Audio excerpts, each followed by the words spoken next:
anh chẳng bà mình top đầu tiên nước sông chơi bà lục bà bà nhâm khang thường nhiên đấy bà nó khang bánh bà thế này fly cho xa miền là nè bà bọt mà thường nhiên nó miền cam bánh to đây cho mua nhà thô ô xa hào phong bà sông chơi mà bà pro tại bát ca bong crab thường nhiên tu ở vốt to đây chỉ mùi chỉ tràn crop chỉ mùi nâng sầm mặt cách rồi bút sầm mặt cách mà nè nông khăn trôi chẳng bà đom lần phong rết ní Phnom Penhករណីចុះបង្ក្រាបគ្រឿងញៀនដោយកម្លាំងសមត្ថកិច្ចនៃមន្ទីរប្រឆាំងគ្រឿងញៀនបានចុះបង្ក្រាបនៅខុនដូមួយកន្លែងហើយត្រូវបានជនសង្ស័យជាខ្មាន់កំភ្លើងបាញ់តដៃប្រហារមកលើកម្លាំងសមត្ថកិច្ចបណ្ដាលឲ្យរបួសសមត្ថកិច្ចម្នាក់របួសនាវេលាម៉ោង 1 យប់ឈានចូលថ្ងៃទី 10 ខែមិថុនាឆ្នាំ 2021 ក្នុងសង្កាត់ជ្រោយចង្វាខណ្ឌជ្រោយចង្វារាជធានីភ្នំពេញប្រភពព័ត៌មានពីសមត្ថកិច្ចមន្ទីរប្រឆាំងគ្រឿងញៀនបានប្រាប់ថាកងកម្លាំងរបស់មន្ទីរប្រឆាំងគ្រឿងញៀនក3និងក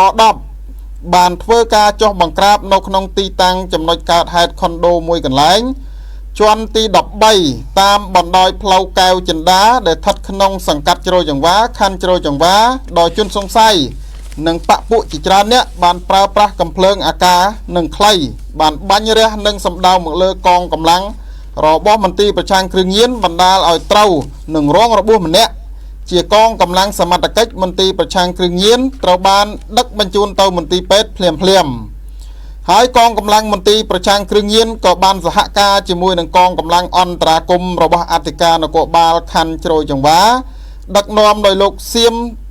សុទ្ធវុឌ្ឍបានបញ្ជាឲ្យលោកអធិការរងទទួលផែននិងសម្បកទទួលផែនអន្តរាគមន៍នឹងការសម្រុកចូលក្នុងបន្ទប់ខុនដូដើម្បីឆែកឆេរបានរកឃើញវត្ថុតាងមានដូចជាថ្នាំញៀនជាច្រើននិងសម្បកគ្រាប់និងគ្រាប់កំភ្លើងអាកាសជាច្រើននៅក្នុងបន្ទប់ខុនដូខាងជាន់ទី13នោះផងដែរក្នុងហេតុការណ៍នេះសមត្ថកិច្ចបានធ្វើការស្រាវជ្រាវនិងស៊ើបអង្កេតបន្តជុំវិញកន្លែងកើតហេតុដើម្បីតាមចាប់ជនល្មើស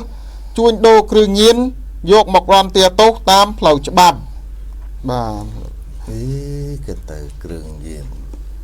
នេះបានញៀនមែនបាទញៀនរហូតដល់មានអាវុធតដៃជាមួយសមត្ថកិច្ចបាទញៀនរហូតដល់ហ៊ានកាប់សម្លាប់ហ៊ានវាយម្ដាយកាប់សម្លាប់បងប្អូនបងកើតក៏មានដែរនេះហ่าគ្រឿងញៀនណាបាទមិនញៀនធម្មតាទេញៀនរហូតដល់ដើរស្រាក់ខោតាមផ្លូវក៏មានបាទសម្រាប់នេះប្រើប្រាស់ណាបាទតែនេះជួញដូរមិនដឹងមិនទេនេះខ្ញុំគាត់ទៅរាប់រៀបអារឿងញៀនបាទញៀនរហូតដល់ភ្លេចប្រពន្ធភ្លេចកូនទៅញៀនរហូតវិញម្ដាយអត់ស្គាល់ម្ដាយវាយម្ដាយបែកក្បាលហើមមុខអីចឹងទៅញៀនរហូតដល់ដុតទាខ្លួនឯងឲ្យកូនឯងខ្លួនឯងទៅនៅក្រោមកំពតព្រៃទៅអាហ្នឹងសត្វតែញៀនបាទញៀនរហូតដល់ភ្លេចរកស៊ីភ្លេចអីទាំងអស់បាទញៀនដល់ថ្នាក់ហ្នឹងបងប្អូន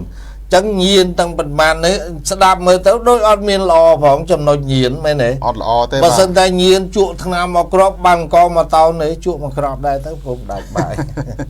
បាទអត់មានលុយចាយជក់មកក្របអូបានលុយ$1000ជក់ទៅក៏មិនបាក់ទៅរកស៊ីអីណាបាទយើងថាចឹងចុះយីបើលេងចឹងនាំគ្នាឈប់ធ្វើការអង្គុយជក់ថ្នាំញៀនទេបើជក់បានទេជក់ទៅជិលមកយើងជក់បានប្រយោជន៍តែនេះជក់វាអត់ប្រយោជន៍ទេបាទនេះក៏ដោយសារការយកចិត្តទុកដាក់តាមដានស្រាវជ្រាវពីសមត្ថកិច្ចបាទរបស់យើងបាទទូទាំងប្រទេសនឹងមិនថាតែរីភ្នំពេញទេតាមបណ្ដាខេត្តដូចគ្នាបាទគឺលោកយកចិត្តទុកដាក់ធ្វើការទប់ស្កាត់រត់បត់ល្មើសមិនថាឆក់ប្លន់ឬមួយបត់ល្មើសផ្សេងគ្រឿងញៀនក៏ដោយឲ្យទៅប្រទេសគឺយឹតទាំងអស់បាទអត់មានចោលទេនិយាយទៅណាបាទសមត្ថកិច្ចឥឡូវជំនាញណាស់លោកអូយលោកប្រកែកតាមដានថាចោលទៅខ្លាំងបាទនេះប្រព្រឹត្តបទល្មើសខ្លាំងតែសមត្ថកិច្ចយើងខ្លាំងជាងអស់លោកទៀតថ្ងៃបើនិយាយទៅរើអត់រួចពីកំដាប់ដៃទៅវិញខាងបាត់ដំបងមានដូចជាលោកជើងកំសង់បាទលោកពេជ្រសារ៉ែននៅខាងក្រុងនេះណាបាទអូរើអត់រួចទេឲ្យតែមានបទល្មើសអត់យូរអត់ឆាប់ទេបងប្អូនបាទឥឡូវយើងបញ្ចប់ទៅត្រឹមហ្នឹងប៉ុន្តែនៅមួយរឿងទៀត